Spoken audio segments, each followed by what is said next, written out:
ꯑꯍꯥꯟꯕ ꯃꯛꯇꯗ ꯉꯥꯡꯈꯝ ꯄ꯭ꯔꯃꯦꯁꯣꯔꯅ ꯏꯔꯝꯗꯝ ꯁꯅꯥ ꯂꯩꯕꯥꯛ ꯀꯪꯂꯩꯄꯥꯛ ꯑꯃꯗꯤ ꯀꯪꯂꯩꯄꯥꯛ ꯑꯁꯤꯒꯤ ꯃꯄꯥꯟꯗ ꯂꯩꯈ꯭ꯔꯕ ꯃꯅꯤꯄꯨꯔꯒꯤ ꯃꯄꯥꯟꯗ ꯂꯩꯈ꯭ꯔꯕ ꯃꯤꯇꯩꯂꯣꯟ ꯃꯤꯇꯩ ꯃꯌꯦꯛꯄꯨ ꯅꯨꯡꯁꯤꯖꯕ ꯈꯨꯗꯤꯡꯃꯛꯄꯨ ꯏꯀꯥꯏ ꯈꯨꯝꯅꯕ ꯎꯠꯆꯔꯤ ꯆꯦꯅꯦꯜ ꯑꯁꯤꯒꯤ ꯃꯃꯤꯡ ꯃꯅꯤꯄꯨꯔ ꯂꯦꯡꯒ꯭ꯋꯦꯖꯦꯁ ꯐꯤꯆꯔꯁ ꯍꯥꯏꯅ ꯀꯧꯖꯩ ꯉꯁꯤ ꯅꯩꯅꯒꯗꯕ ꯑꯁꯤ ꯃꯤꯇꯩꯂꯣꯟꯒꯤ ꯂꯣꯟꯆꯠꯂꯣꯟ ꯍꯥꯏꯕꯗꯤ ꯃꯤꯇꯩꯂꯣꯟꯒꯤ ꯒ꯭ꯔꯥꯃꯥꯔꯒꯤ ꯃꯇꯥꯡꯗ ꯅꯩꯅꯖꯒꯗꯕꯅꯤ ꯉꯁꯤ ꯅꯩꯅꯖꯒꯗꯕ ꯑꯁꯤꯅ ꯃꯃꯥꯡꯗ ꯅꯩꯅꯖꯈꯤꯕꯁꯤꯡ ꯑꯗꯨꯒꯤ ꯃꯈꯥ ꯇꯥꯔꯛꯄ ꯑꯣꯏꯅ पेज नंबर 31 दी लमाई कुंथ्रा माथोइदनी अदुदी उजे मथंग मथंग नैनजरलगे ngasi नैनगदबा असि indefinite pronoun gi matangdani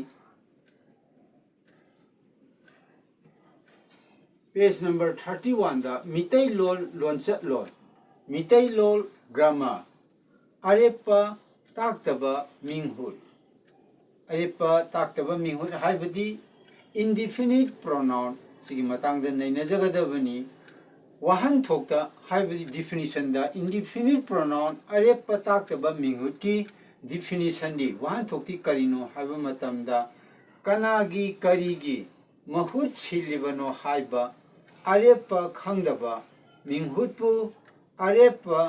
ताक्तबा मिंगहुत कौई English दा हारगा indefinite pronouns are those that do not point out any particular person or thing, but which stand generally for a noun. Examples since mathang hajarake haibadi arepa taktaba minghut indefinite pronoun ki khudam singadi kari kaino da ahanbada kanano ama English da harga anyone any person mathangda kanagumba mi someone some person the makhataba amo indefinite pronoun asigi matangda amuhana nenajarake indefinite pronoun haibadi hajakhiba arepa taktaba minghut sigi matangdani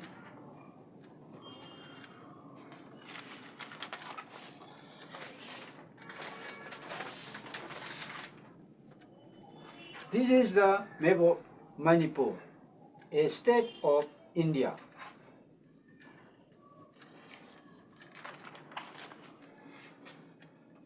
अरे पताक तब मिंगहुत की example सी 1 2 अदे अनि फाव बिगरे अहुम सुबा the अरे पताक तब मिंगहुत की खुदम सिंग एग्जांपल ऑफ इंडेफिनिट प्रोनाउन की अहुम सुबा द मी अमता 1 पोट अमता हाइबदी मी अमता ओबियाय पोट अमता ओबियाय 1 मसे अरे पताक तब मिंगहुतनी मरी सुबदा मी अमता नतबा none not any person English da hairga masisu indefinite pronoun ni are patak taba minghut ni me khuding all everyone taru subda me ama hekta any person anybody English da hairga masang da tare subda miam pot yam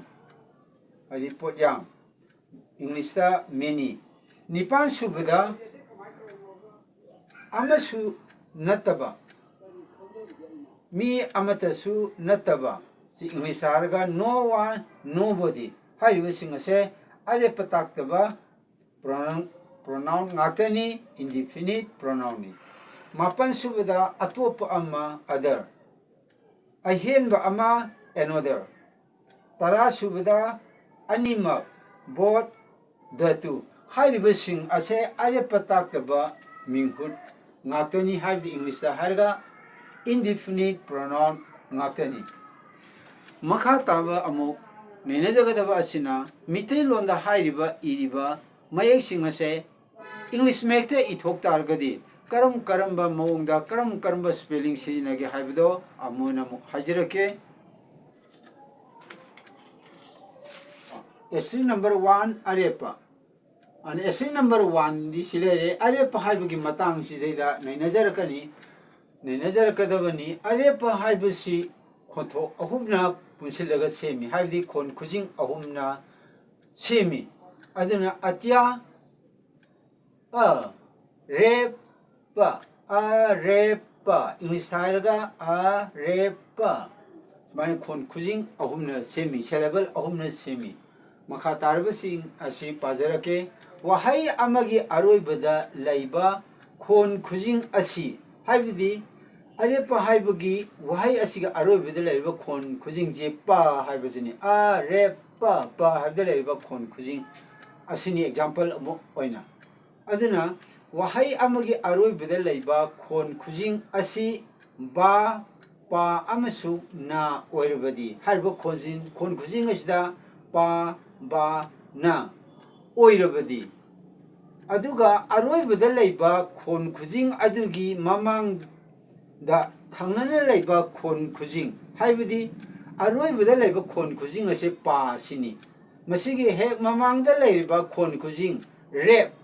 haiba khon khujing asigi aroibada laiba mayek ase asiniko aroibada laiba khon khujing adugi mamang thangnana laiba khon khujing aidi khon khujing asigi adugi aroibada laiba mayek adu haibadi khon khujing asigi aroibada laiba mayek ti palon sum asini mayek adu mapung mayek tagi masak honglaba lonsum oirabadi haibadi pa lonsum asi mapung mayek tagi masak honge mapung mayek tagi masak honglaba lonsum oirabadi wahai adugi aroibada laigadaba mayek ba pa amasu nada atap haptuna sizinade masina haribasi karino haibada arepa hariba wahai asideda khon khujing asi ahumni arepa aduna iroi loibada sizinariba wahai si iroi loibada sinyapa asi pa oibiyai ba oibiyai na oibiyai si oiba matamda aroibada laiba khon khujing asigi hek mamangda laiba thangnana laiba khon khujing asigi aroibada laiba mayek ado masak hongba lonsum oirabadi haibadi padagi pa lonsum hongiba sumaina masak hongba lonsum oirabadi aroibada laigadaba mayek ba pa amasu nada atab haptuna sinade aduna hairiba pa sideda aroibada laiba mayek ase pa sideda sum sizinaroi samnabada masak hongba lonsum singadi kainobda kok lonsum lai lonsum mit lonsum na lonsum lai lonsum pa lonsum til lonsum ngau lonsum i lonsum asiguma sing ase masak honba lonsum singni aduna masak honba lonsum sing asina aroibada laiba mayek asigi mamangda laiba mayek adu gi lonsum oiba matamda natraga khon khujing adugi aroibada laiba mayek adu lonsum oirabadi iroibada sinir mayek ase aikoina atap haploi adi masigi makhataba khudam masamo hajirake sida mitai